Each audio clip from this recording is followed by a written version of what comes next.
noswaith dda i chi gyd.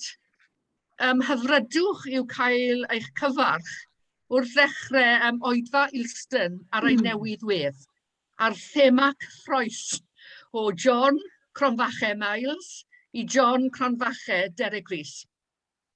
Wrth gwrs, y mae Ilston yn hanesyddol bwysig i ni fel bedyddwyr, ond y mae hefyd mewn lle prydferth iawn ym Mhenrhyn Gwyr. Wrth darlledu trwy gyfrwng Zoom, mae'n bosib gwerthfawrogi'r safle os ydych yn ei weld am y tro cyntaf, neu hyd yn oed wedi ymweld unwaith neu ddwy o'r blaen. Yn y bwletin wythnosol diwethaf, mae Carwyn wedi amlinellu trefen yr Oedfa, a'r rhai fydd yn cymryd rhan. Diolchaf am yr holl baratoi, yn enwedig diolch i'r Rhodridasi o uned ffilm Undeb yr Annibynwyr am fod gyda ni yn ffilmio ar ddechrau mis diwethaf. Gadewch i ni ddechrau mewn gweddi. Ein tad, diolch i ti am y cyfle i ddod at ein gilydd fel hyn, mwyn dathlu ein hanes a'n profiadau fel bedyddwyr. Da yw cael cyfuno y gorffennol gyda'r presennol, gan gofio bod heriau wedi bodoli ar hyd y canrifoedd. Cynorthwya ni i ddwyn nerth o ymroddiad ac esiampl ein cyndadau. Yn y gymdeithas gyfoes, mae'r heriau yn wahanol iawn, ond digyfnewid ein tad yw dy gariad tuag atom, dy arweiniad, a'r gefnogaeth ohonom yn ein hymdrechion i ddwyn y newyddion da am dy fab ein harglwydd Iesu Grist, i gymdeithas a byd sydd yn ymddangos yn fregus a thywyll. Diolch am bawb fydd yn cymryd rhan, ac i'r rhai sydd wedi paratoi popeth ar ein cyfer. Y mae awr Duw yn ein galw at ein gwaith. Amen. Yn gyntaf, i ni yn mynd i glywed cyfraniad cynta, y parchedig Dr Densil Morgan. Wrth gwrs, ydy mae'n adnabod y parchedig Dr Densil Morgan fel athro, ysgolhaig, hanesydd ac awdur. Ar ôl gyrfa disglair ym myd academia, y mae Densil wedi dychwelyd i'r weinidogaeth fugeiliol yn ardal Llanbed. Ar hyn o bryd, ef yw is-lywydd yr Undeb, yr adran Gymraeg, mae'n gwisgo dwy het, yr adran Gymraeg a'r adran Saesneg. Yn ei gyflwyniad cyntaf sydd wedi ffilmo, fe fydd yn ein tywys ni i safle Ilston ym Mhenrhyn Gwyr. Diolch yn fawr.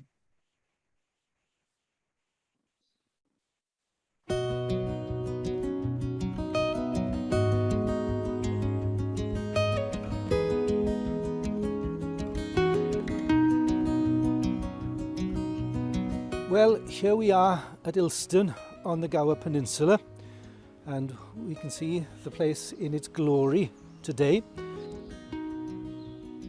And this is where, in the year 1649, John Myles came to establish the first Baptist church here in Wales. Not quite the first Baptist church, but I'll say something more about that in a moment. In order to understand why he came here, the reasons for it, we need to say something about the background. The 1630s had been a decade of huge tension, growing tension, between the king and the church and the bishops on one side and Parliament on the other. And it came to a head in 1642 when the king declared war on Parliament. From then on, Parliament ruled without the authority of the king. And what Parliament did was to get rid of the established church, the Episcopalian church, pensioned off the bishops. They got rid of the Book of Common Prayer, and religiously this created a vacuum. And into that vacuum came the religion of the sects. We think of the Quakers, we think of the Independents, the Congregationalists, more than one set of Baptists, but they came in to fill the place where the established church had been.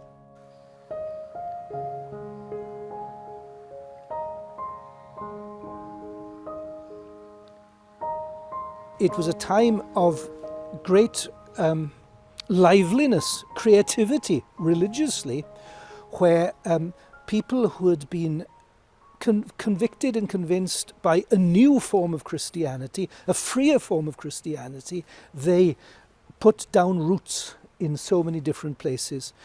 And the place that John Myles put his roots down were here in Ilston on the Gower Peninsula. We think of the Ilston Church, the first Baptist church. In fact, it wasn't the first Baptist church. The first Baptist church had been established in Radnorshire by a Radnorshire man. That was 3 years earlier. Hugh Evans, who'd gone to England, who'd come back, who'd done some evangelistic work, but that was very much ad hoc. What Myles did, he came to lead the London Baptist mission to South Wales in order to plant churches, and not just to plant individual churches, but to plant an association of specifically Calvinistic Baptist churches in fellowship with one another. The first was here in Ilston in 1649. The second was in Hay-on-Wye a few months later. The third was in Glamorgan, in Llanharan, between the Vale of Glamorgan and the uplands of Glamorgan in the same year. A year later, in Carmarthen in West Wales, and then in 1652, the fifth and final church was in Abergavenny in the east. So what you had now was a structure of Baptist churches, well-oiled, well-ministered to, quite hierarchical, but in fellowship with one another. Because for Myles, it wasn't enough just to preach the gospel. Those who had responded to the gospel were called into church order. The idea of fellowship, of church fellowship, was very, very important for Myles and the first Welsh Baptists.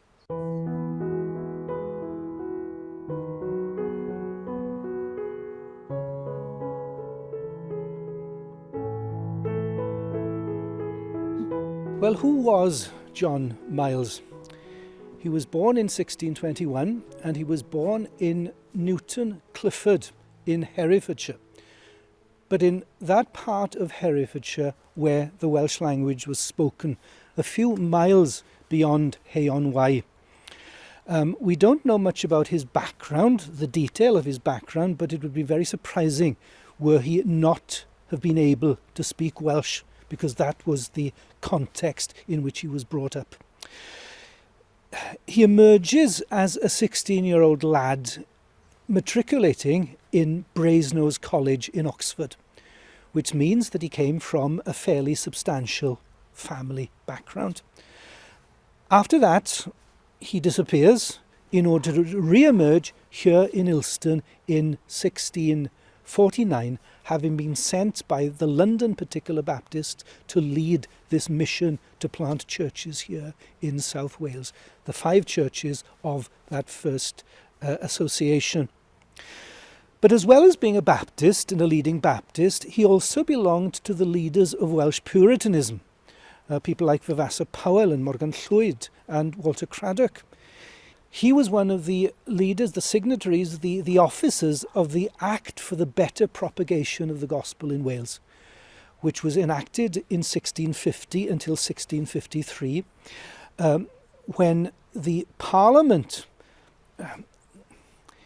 with a lack now of an established church, the Parliament appointed preachers, some of which were roving preachers, peripatetic preachers.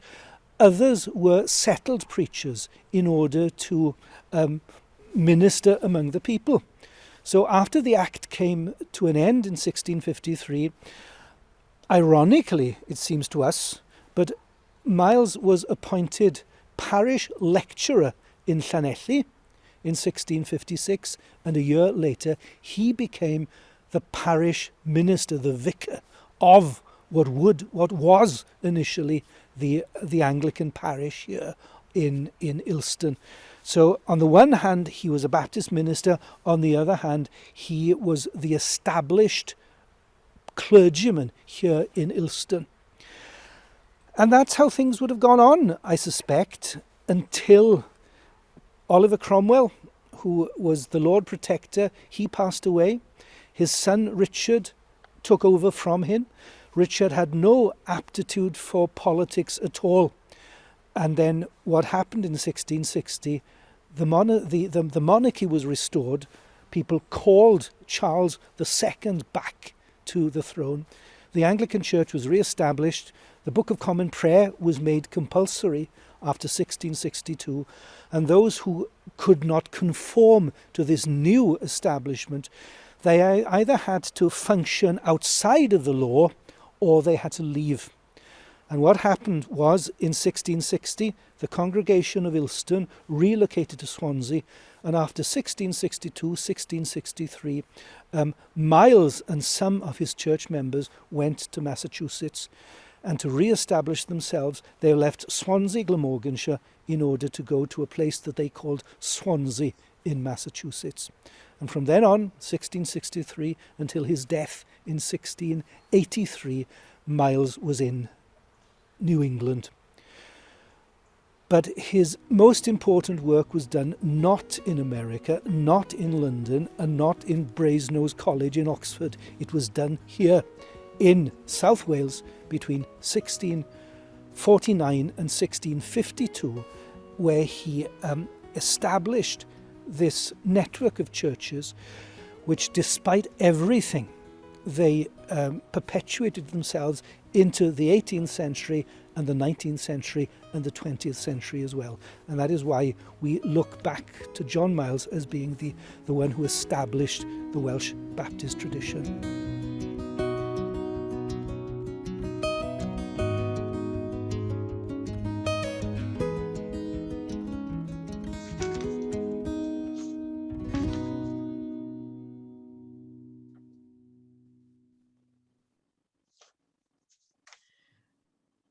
Nesa, i ni'n mynd i glywed oddi wrth y parchedig ddoctor Michael Collis.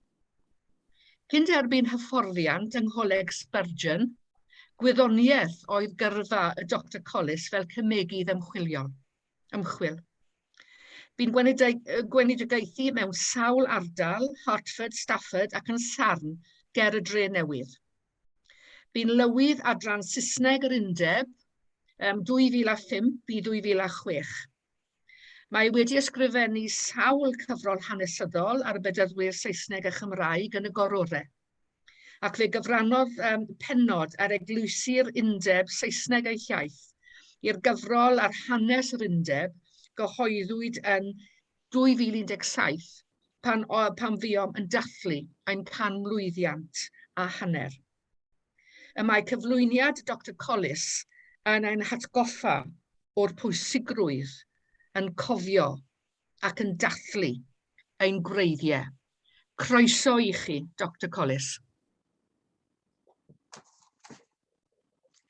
The writer to the letter to the Hebrews said, "Since we are surrounded by so great a cloud of witnesses, let us run with patience the race that is set before us, looking to Jesus, the pioneer and perfecter of our faith."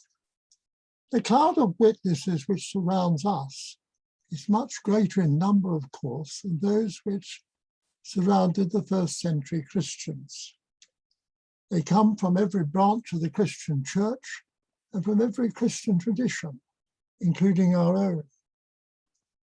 In our service today, we're remembering the beginning of Baptist witness in Wales. And John Myles and those who followed him had a passionate desire to make the gospel known.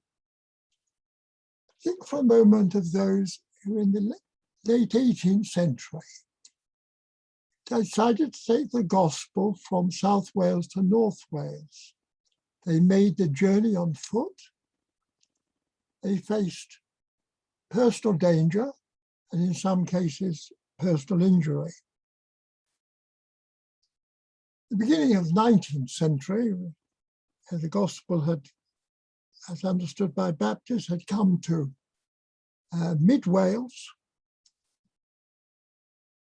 And it's a remarkable story of preachers who would travel sometimes 30 miles on a Sunday in order to preach the gospel in homes which were open to them. They made these journeys on foot and in all kinds of weathers. Their dedication to the work of the gospel is unsurpassed. Each chapel, of course, has its own story to tell of those who have put their trust in Jesus Christ. Just to take one incident, the future wife of the Reverend David Davis of Mysorellum started to attend services in Newtown, where the minister was Reverend John Jones. Her parents were totally opposed to this and would shut her in her room on Sundays so she could make a journey. But she was determined to be baptized. They, knowing this, locked her up in her room.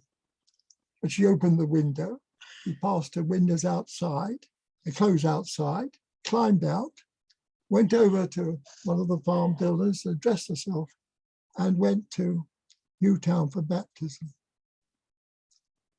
I'm sure many other chapels could tell similar stories. We must not forget the enormous financial sacrifices which the early believers made to erect their buildings, often with the help of other churches in the association. I have here a copy of the Baptist Handbook from 1861. It was published by what was then called the Baptist Union of England and Wales. Like our own handbook, it has a calendar. But unlike our handbook, there were days in which insignificant events were commemorated of national and international significance. But also, they commemorated the life and death of significant Christians. And from our own community, it included, for example, Benjamin Keach, Caleb Evans, Christmas Evans, and William Carey. There's a clear expectation that the ministry of these men should be remembered and God should be thanked. We're right to remember the past and those who have made a significant contribution to our life and witness and thought. But we also, I think, need to listen to the past. Some of the issues which concerned our predecessors and were debated with much favour are not very significant today, and therefore we need to pray for a helicopter vision so that we might see what is really important and significant now. Like our predecessors, we need a passion to make Jesus Christ known. We need also to hear their call to corporate prayer. Listen for a moment to the resolution of the 1850 Old Baptist Welsh Association. And they resolve at their meeting this: for the last Wednesday in August, be devoted to prayer. Lord, may graciously grant a more glorious outpouring of the Holy Spirit on the churches of this association and on Christian churches all over the world. Like the possibly better known prayer call of the Northampton Association in 1784, it is concerned not only for the life of the local churches, but also for the churches throughout the world. There was both a local and a world vision, and that we too need to have. Therefore, since we are surrounded by such a great cloud of witnesses, Let us lay aside every weight and the sin that's so closely clings. Let us run with patience the race that is set before us, looking to Jesus, the author and pioneer of our faith. Amen. Diolch yn fawr. Diolch yn fawr, Dr Collis, am eich cyflwyniad. Oedd hwnna'n hyfryd ac oedd e'n rhoi, yn gobeithio bod e'n annog ni i ddim mlaen yn ein gwaith.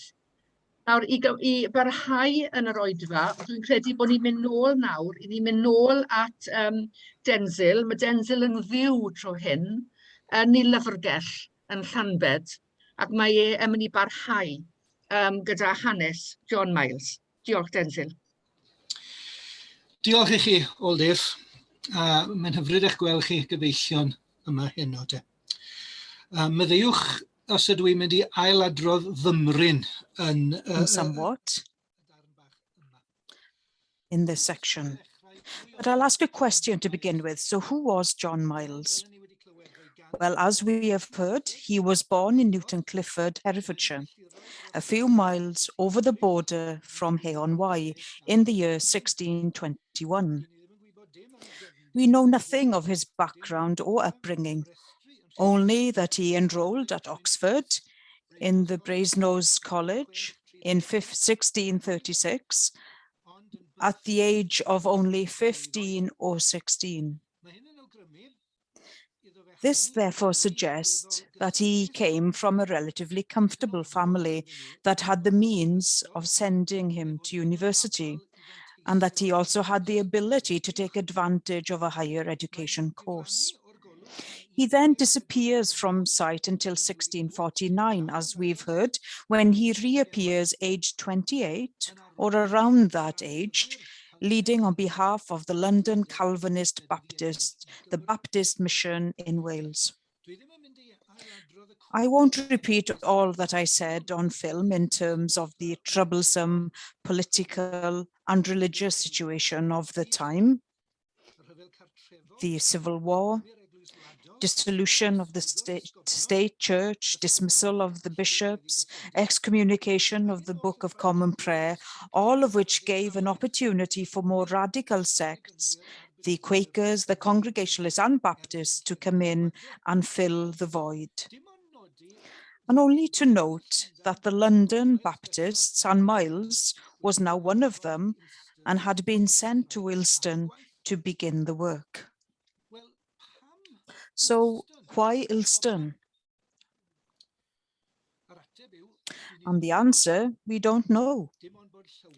Just that there was a good deal of Puritan activity in that area and the surrounding area at the time. And that Lieutenant Myles, a man by the name of Thomas Proud, was a resident of Llanddewi, the neighbouring parish.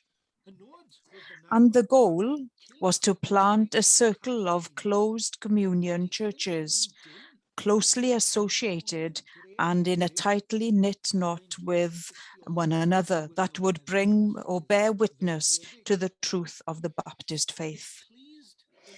It pleased the Lord, he said, to choose this dark corner of the land, to place his name here and to honour us, undeserving creatures, with the happiness of being the first in all these parts, among whom was practiced the glorious ordinance of baptism, and to gather here the first church of baptized believers in Wales. Well, as mentioned in the film, between October 1649 and August 1652, a circle of 5 churches were established. Ilston itself, Hay-on-Wye, Llanharan, Carmarthen and Abergavenny.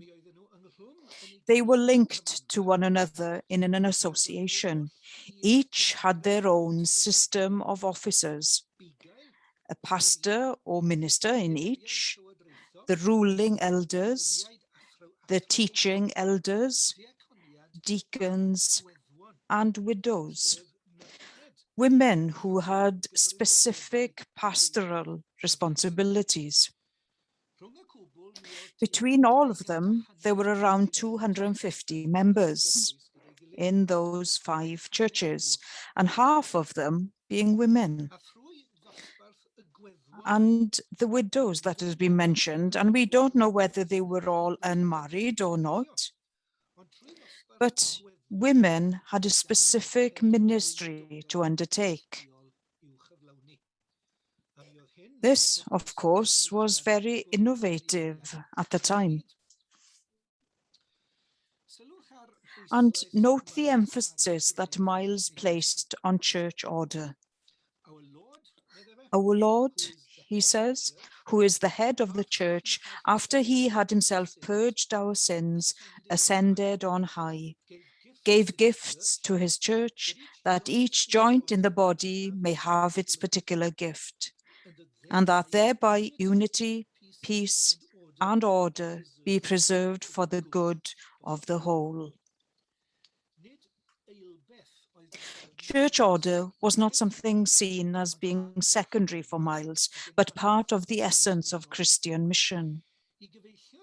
To Myles's friends and famous contemporaries such as Walter Craddock, Vavasor Powell, and speakers of the Propagation Act, the Parliamentary Act, which meant that mission and travelling or peripatetic ministry and preaching took place across Wales between 1650 and 1653. The important point here was to save individual souls, whatever happened to them next. For Myles, however, the key was to bring the souls that had been saved together and bring them into a church system or system of churches, a close fellowship of saints under a definite pastoral guidance. Neither was ministry something secondary.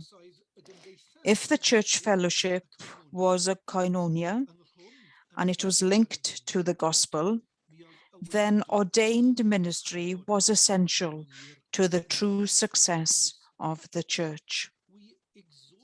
We exhort you in the fear of the Lord to look upon the ministers of the gospel as God's ambassadors, to whom he had committed the ministry of reconciliation, to woo and to betroth souls to Christ. We beseech you to observe that as long as there is a soul to be called or perfected, there must be gospel ministers. There is even more to be said about him, but based on the above, what can we learn from the mission of John Myles 4 centuries and 3/4 ago? And how can we apply that to our mission? The John Derek Rees and the rest of us in 2021. Well, to finish, one thing, these churches were planted from new. To those of us that are linked to the old order and are faithful and loyal to chapels or churches of our upbringing, can we not support those who have been called to respond to the particular challenges of the modern world? The old political religious order was as if it was staggering in 1649. Myles had been possessed by a new vision. And then secondly, Myles's vision was both community and church. Saving souls alone was not enough. Those souls needed to come and belong to a church fellowship. In other words, the church, the body of Christ, the Lord's people, was key to his mission. Then there was a requirement for that church to be in a vital relationship with each other, thus the importance of association. And not an independent church, but they were separate, whilst here they were closely connected to each other. One would care for the other. And then lastly, there is still a place for trained ministry and a learned ministry, a trained ministry. John Myles was a learned man, and he believed in the special function and ministry of the word and sacraments. And so after all of that time, over the centuries, we can look back at the mission of John Myles and we can learn from that mission. Thank you, Densil, and a special thank you to you and Dr. Collis for preparing for this evening. We will now sing a Welsh hymn, and I think you will need to try and make sure that sgrin. Ac wedyn ni, ar ôl canu'r emyn, fe fyddai yn trosglwyddo'r awennau i'r parchedig Steve Wallace, llywydd yr adran Gymraeg. A'r emyn yw, dwi ddim yn meddwl falle bod caneuon ffydd gyda chi, 554 yng Nghaneuon Ffydd, gorfoleddwn Iesu Mawr am y dydd y torrodd gwawr, bywyd newid ddaeth i ni, wedi conquest Calvary. Gorfoleddwn llawen hawn, gwag yw'r bedd, a'r nef yn llawn. Roddwn yno ti ein ffydd, arwr mawr, y trydydd dydd.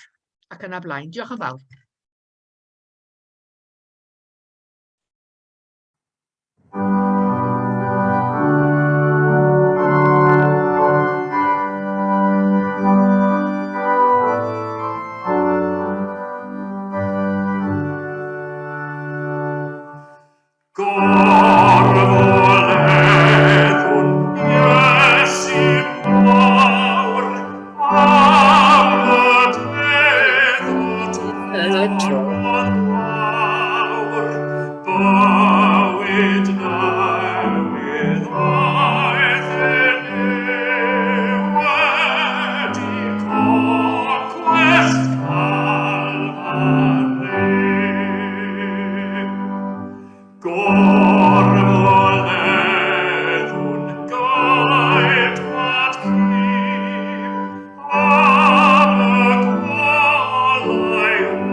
Good evening, and can I add my thanks to those that have already been spoken by Aldith, to all of those who have taken part, who will take part, and those who have made this possible through the use of the technology. We are going now to move back to Ilston. I'd like to say we are going to be taken up in the spirit to Ilston, but I'm afraid it's going to be taken up by Simeon on Zoom.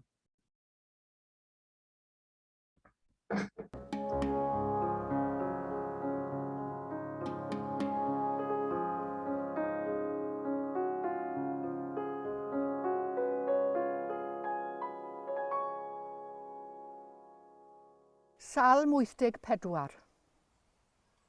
Mae lle rwy ti'n byw mor hyfryd o arglwydd holl bwerus.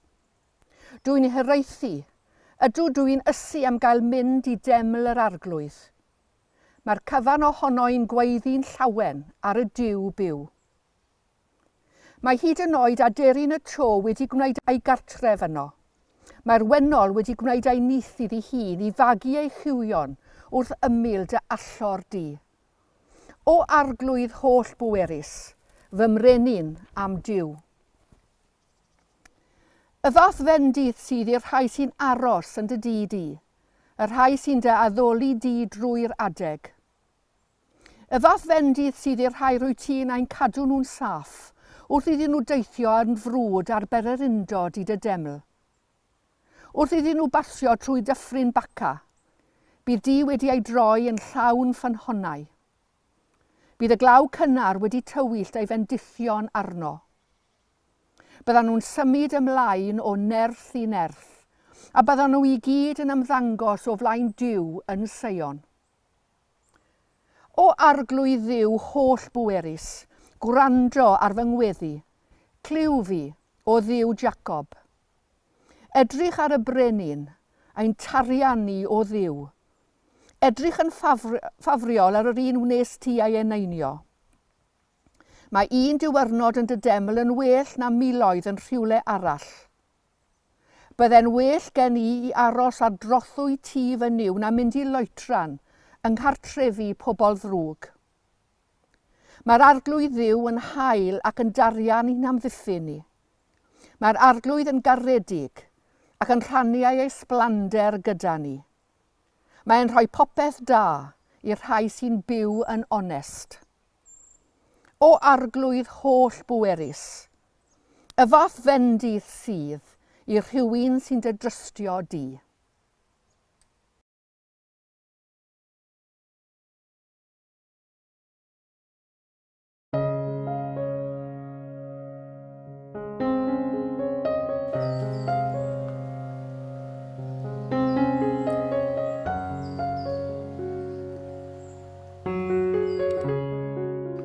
Let's pray together. Lord, you are the God of Abraham, Isaac and Jacob, the God who led Moses and the people through the wilderness and into the promised land, the God who led John Myles and the people who worship here at Ilston. But you are not the God of the dead, but of the living. You are our God, and we come here to join our voices with those who have gone before in praise of you. The God of the angel armies, you are our sun and shield. We rejoice because you have taken us into your house and made us part of your kingdom. We rejoice because you are our strength. We rejoice because our trust is in you. With our hearts and our voices we sing to you, the living God. We thank you that when we travel through the dry and arid places, in your strength we make them places of springs. Today, as we celebrate what was the beginning of a new work in Wales, we seek to be your servants, journeying along the road with you. We pray that you would build your church through us in this dry and arid time. Pour forth your blessing on this nation. May we be not an oasis in a desert, but a green and fertile land. Lord God, blow the wind of your Spirit once more through this nation, that the work that was started here would once again blossom to newness of life. Give us the courage of those first pioneers to embrace new ways of doing things, new ways of being church. Give us the faith to step out into new ventures, trusting you to bring new growth. You, Lord, are the God of history, the God of the here and now, and the God of the future, and we trust that future to you. O God of the angel armies, happy is everyone who trusts in you. Amen.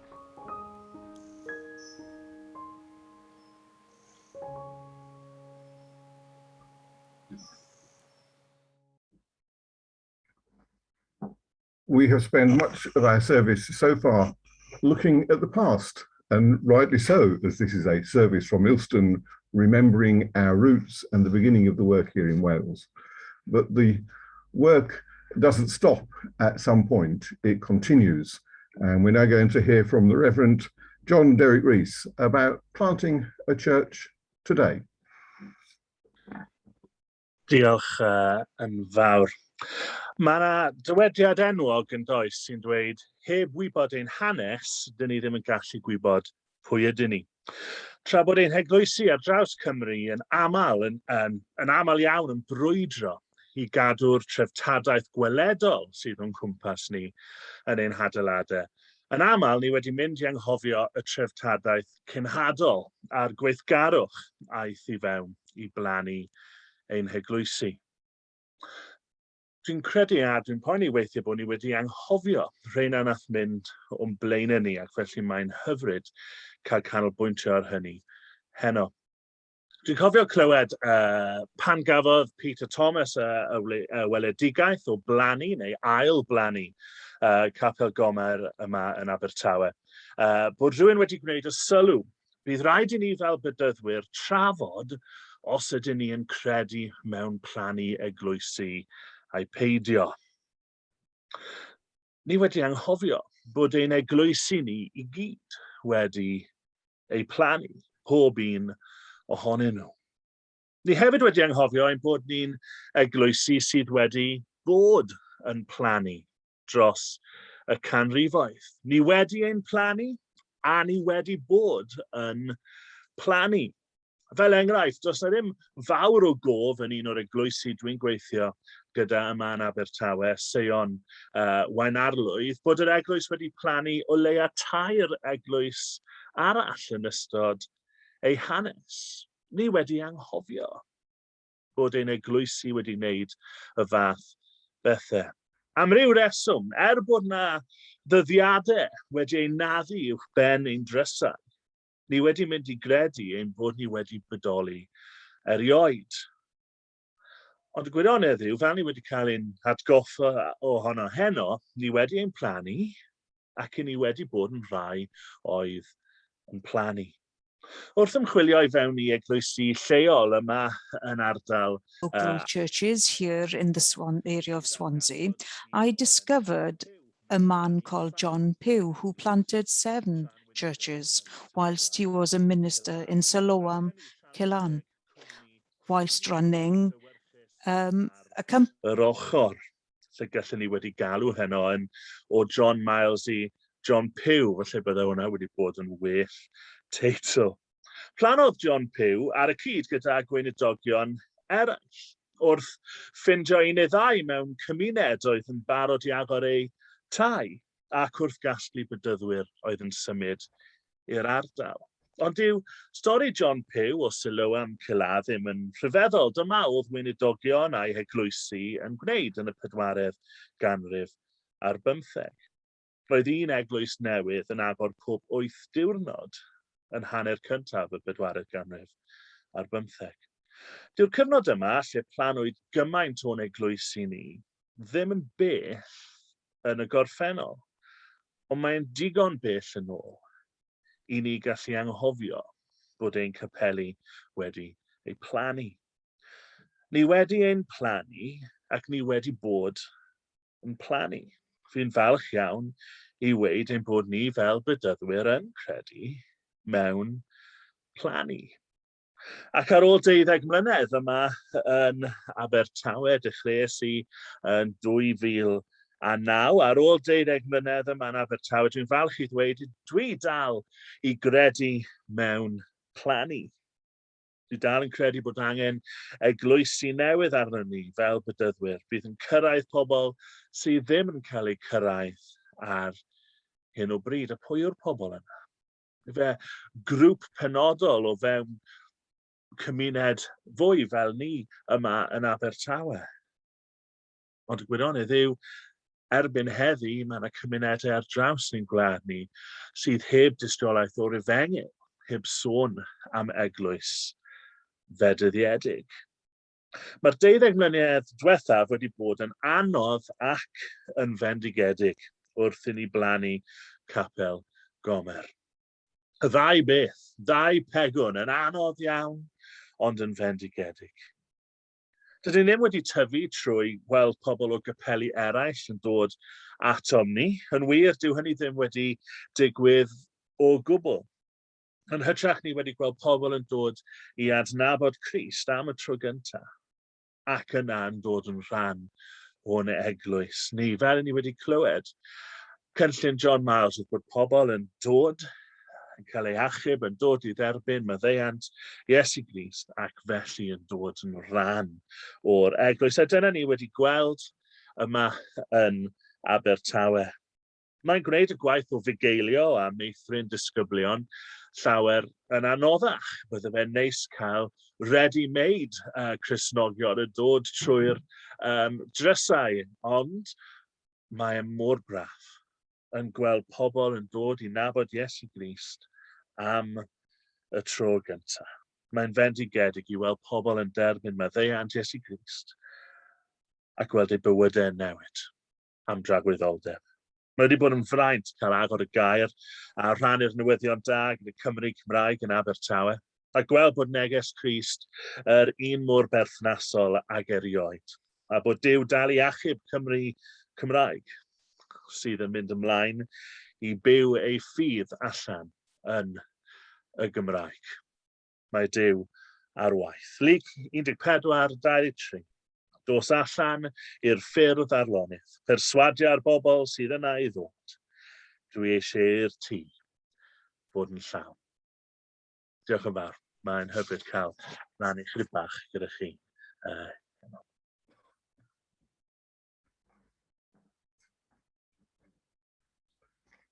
Thank you, John. We're going to turn to a time of prayer. Our prayers are going to be led for us by three people who are at the beginning of ministry in Wales. I shall introduce them all at once and they shall follow on from each other. Firstly, we're going to be led in prayer by Anna Catcham from Oklahoma, who's working at the moment in Carmarthen. She will be followed by Deb Starmers, who will be ordained later this month and is working in Anglesey. And she will be followed by John Brewer, who was ordained earlier this month and is working in Pembrokeshire.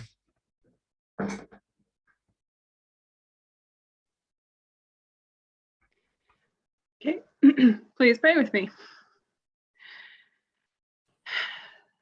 Father, we just thank you for this time to be able to meet together and reflect on your faithfulness to us and to Wales and to the world over not just centuries, but from eternity past. You had these plans in mind. You created us and sent your Son to reconcile us to you, and you knew each of us who would come to you, and you know those who are in our cities and possibly even in our churches who are yours, but who have not yet come to you. So we just pray that you would continue to help us to stay near to you and to love you and desire for others to come to know you. That as we've heard of multiple times tonight, that we would want people to come into the house that you've built, to find shelter in your altars, and to know the surpassing glory that is ours in Christ, that you have made for yourself. Help us to keep rejoicing in you, to find joy in our labor and joy in each other as brothers and sisters, and to just continue to trust you for our every need, our every plan, and even our every moment. We know how faithful you are and how good and wise and loving you are. So we just rejoice to commit these things to you and to continue to follow you. Amen.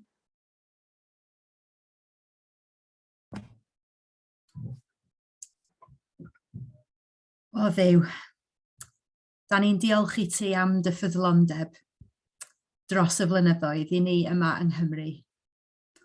Diolch am be da ni wedi clywed heno am ein hanes ni. Diolch am John Myles a diolch am ei ffydd. Diolch am y torfodystion o'n cwmpas ni sy'n ein ysbrydoli ni i gario ymlaen. Diolch bod ti dal i galw dy bobl i dy dilyn di yma yng Nghymru, fel wyt ti wedi wneud erioed. Diolch bod ti dal forever. We are grateful that you are still i derbyn dy faddeuant di ac i fyw allan eu bywydau nhw yn dy enw di. A da ni'n gweddio dros dy eglwys di yma yng Nghymru heddiw, yn ein gwlad heddiw. Da ni'n gweddio dros pawb sydd yn plannu hadau yn eu cymunedau, hadau y newyddion da. Diolch am gwaith John Derek yn Abertawe. Diolch am Capel Gomer ac am y pobl sydd wedi dod i dynabod di. A da ni'n gweddio o Dduw, wneud i dywall allan dy ysbryd glân ar ein eglwysi, ar ein gweinidogion, ar ein aelodau, ar ein plant a phobl ifanc dros Cymru i gyd. Wneud i gryfhau bob un ohonyn nhw trwy dy ysbryd glân. Pob un ohono ni, helpa ni i ymateb i dy alw di ar ein bywydau ni. O Duw, wneud i roi weledigaeth newydd i ni. Yn enw Iesu. Amen.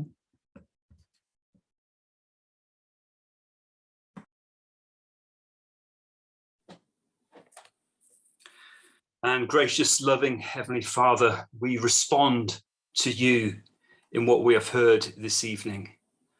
And we respond to you with a yes in our hearts, that we wish to continue your work in our land.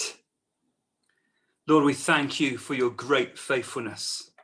We thank you, Lord, for your Holy Spirit, which has moved upon our land in days gone. But Father God, we're asking you for a fresh infilling, a fresh work of your Spirit in our land once again. Thank you, Lord, that we can too learn from history. But Lord Jesus, I ask that you would inspire our hearts. Lord, as we've heard the story of the servants such as John Myles, Lord, we do thank you for the pioneers who had something to declare, who stepped out with risky faith in obedience to your call. But Lord, we ask you this evening that you would also ignite in our hearts your fresh vision for new ventures, new adventures, new initiatives, that you would give us passion to see souls saved and lives changed by the preaching of your eternal gospel. Stir us up, Lord. Stir us by your Spirit, fan into flame the gift of God. Revive us again in the midst of the years. And Lord, we acknowledge our need of you. And we pray that many will come to faith in you in our generation, in this generation. So Lord, help us to see from your perspective. Open the eyes of our hearts. Help us to hear your call, your voice. And Lord, send us to plant. Send us to plant out in the barren, dry places, in the broken places, the busy places, the rural places, the forgotten places, that your righteousness and praise would spring up. Lord, that many would draw with joy the waters from the wells of your salvations. Lord, let the wells be redug and let new wells be opened. Help us to work together in our regions, with other Baptist churches, with our associations, that we would partner together for such a time as this. So Lord, we thank you for our past and all that has been. We thank you for the present in all that we can see, but we thank you for tomorrow, that we will be who you want us to be. And we ask all of this in your great name, the name that is above every other name, the name of Jesus. Amen. Can I thank Anna and Deb and John for leading us in prayer. One of the things that we have learned this evening from the history is the way that the people of the past prayed for each other and prayed for God's blessing upon the works that were being planted. We have today heard about a work that's been planted in Swansea. We've been led in prayer by Anna and Deb and John, who are getting involved in new works for them. Let us be like that early church and spend some time ourselves in remembering them in our prayers. And now may God bless us in our sleep with rest, in our dreams with vision, in our waking with a calm mind, in our soul with the friendship of the Holy Spirit, this night and every night. Amen. Gras ein harglwydd Iesu Grist, a chariad y Duw, a chymdeithas yr ysbryd glân, a fod o gyda chwi oll. Amen.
Set our hearts on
diolch yn fawr I bawb sydd wedi cymryd rhan. Ni wedi cael oedfa hyfryd iawn. Diolch I Aldith a Steve, diolch I Densil a Michael, diolch I John Derek, diolch I Deb ac Anna a Jonathan, diolch I Simeon am amlywio'r pethau technegol, diolch I Linwen am gyfieithu, I Rodri am ffilmio, ac diolch I chi am eich presenoldeb a diolch am y weledigaeth sydd yn parhau.